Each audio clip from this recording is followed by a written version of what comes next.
হাবিবুর রহমান মুন্না সজোরে ব্যাট চালিয়েছেন এবং তামিম ইকবাল আরও একবার পরাস্ত হয়েছেন এবং 4টি রান সেখান থেকে মুন্না আদায় করে নিলেন। ফার্স্ট বাউন্ডারি তার। তামিম ইকবাল খানিকটা স্লপি আজকে তাকে দেখা যাচ্ছে ফিল্ডিংয়ে।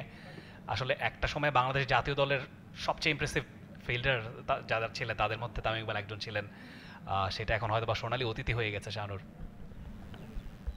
ভালো টাইমিং অবশ্য ছিল এবং এই ধরনের ফিল্ড সেট আপে আসলে আপনি আউটসাইড অফ স্টাম্প করার চেষ্টা বেশি করবেন। চমৎকার কাট শট আরও একটা এবং সেখান থেকে আরও একটা বাউন্ডারি মুন্নার। 6 বলে 9 রান তিনি করেছেন, যেমনটা বলছিলাম আগের সিজনে খুব একটা নিজের নামের প্রতি সুবিচার তিনি করতে পারেননি। এবারে তার ব্যতিক্রম ঘটে কিনা, এই মুহূর্তে খানিকটা অ্যাগ্রেসিভ তিনি রিপ্লেতে আমরা দেখতে পাচ্ছি।